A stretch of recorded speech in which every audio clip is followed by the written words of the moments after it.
हरिओम प्रिय विद्यार्थियों, नमो नमः। हम सभी इंटरमीडिएट बोर्ड परीक्षा के प्रश्नों को समझ रहे थे कि कैसे प्रश्न आते हैं और उन प्रश्नों को कैसे हल करें। तो अगला जो खंड अ है उसमें विषयनिष्ठ प्रश्न है। अभी तक हम लोगों ने वस्तुनिष्ठ प्रश्न किए थे, 30 तक वस्तुनिष्ठ प्रश्न हो गए। इसके बाद में लघु उत्तरीय, अति लघु उत्तरीय प्रश्न आएंगे। किन्हीं 6 प्रश्नों के उत्तर देना है। इस पूरे भाग में खंड अ का ये जो अनुभाग है इसमें कुल प्रश्न होंगे 8। इनमें से आपको देना है कितने के उत्तर? 6 के उत्तर देना है और एक प्रश्न 2 नंबर का होगा। तो चलिए आगे देखते हैं। अधोलिखितम अनुच्छेदम पठित्वा प्रदत्तान प्रश्नान निर्देशानुसारम उत्तरत। अधोलिखित जो अनुच्छेद है उसे पढ़कर प्रदत्त प्रश्नों के निर्देशानुसार उत्तर देना है। जैसा निर्देश होगा वैसा उत्तर आपको देना है।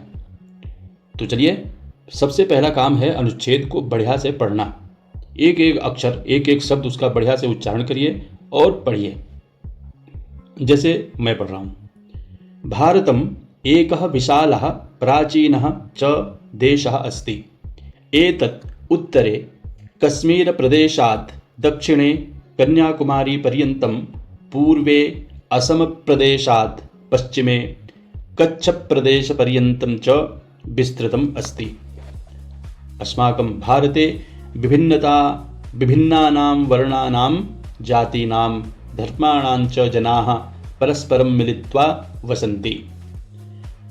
भारते भाषा, परंपरा, धर्म वैभिन्ये अधि अत्रत्येषु नागरिकेषु एकता वर्तते।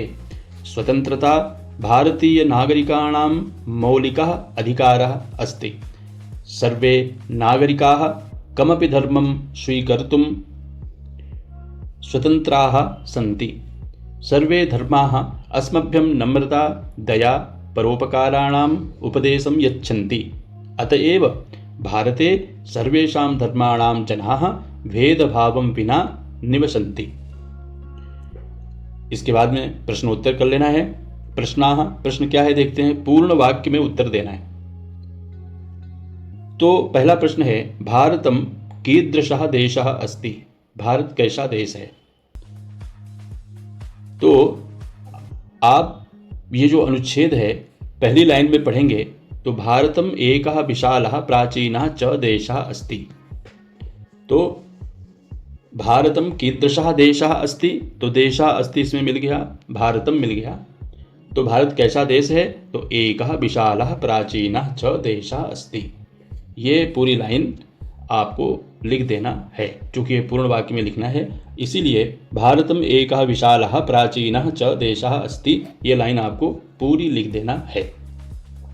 अगला प्रश्न है, भारतस्य नागरिकेषु का वर्तते। भारत के नागरिकों में क्या है।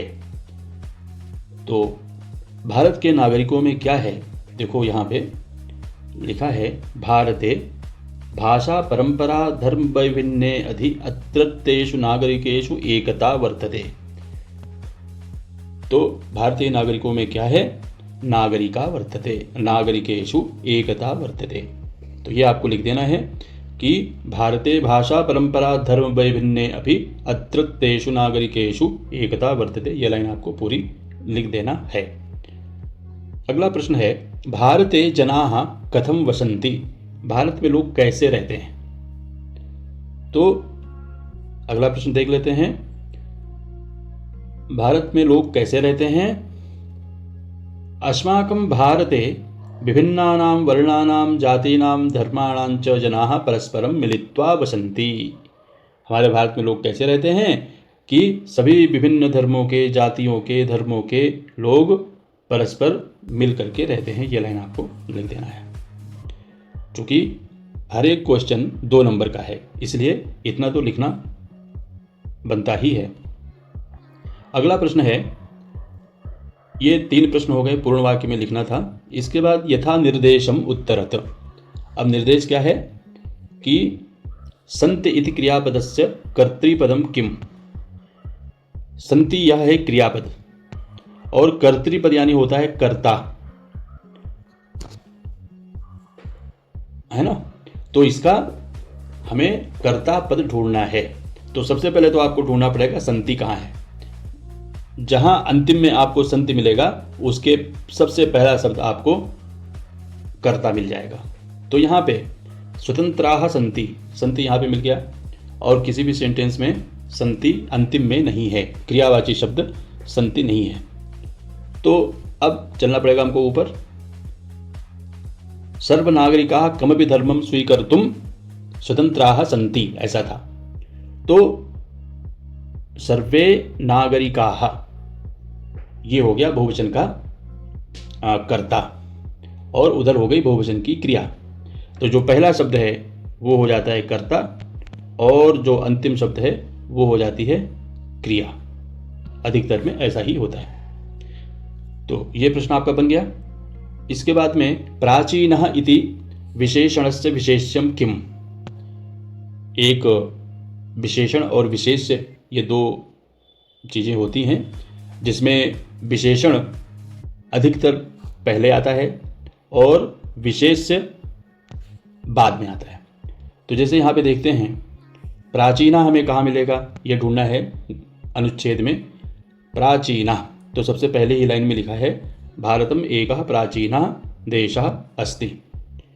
तो प्राचीना है, ये विशेषण है। विशालः ये भी विशेषण है, दोनों विशेषण हैं। तो विशेषण किसके हैं? विशेषण है किसके? देश के विशेषण हैं। देश कैसा है?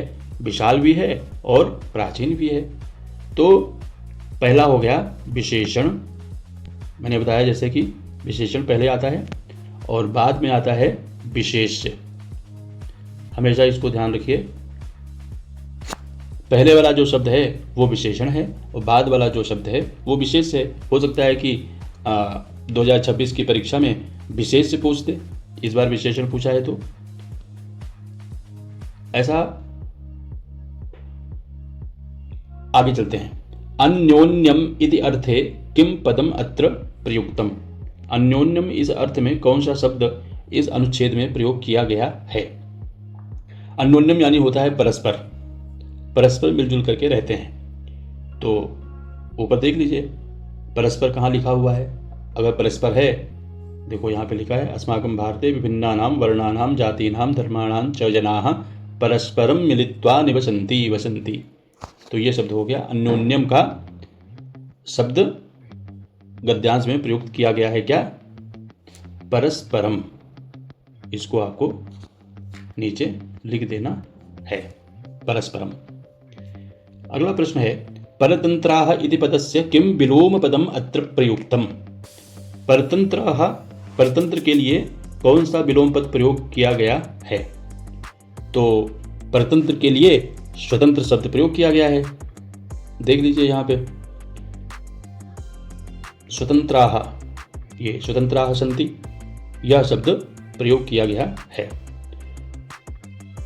तो ये हो गए प्रश्न। हम लोग आज इतने तक ही करेंगे और अगले वीडियो में नेक्स्ट हम लोग पठितावबोधनम, इसमें फिर गद्यांश, इसमें गद्यांश है, पद्य है, ये सब पढ़ के इनके प्रश्नों के उत्तर हम लोग जानेंगे। ठीक है, आज के लिए इतना ही। आप सभी का बहुत बहुत धन्यवाद।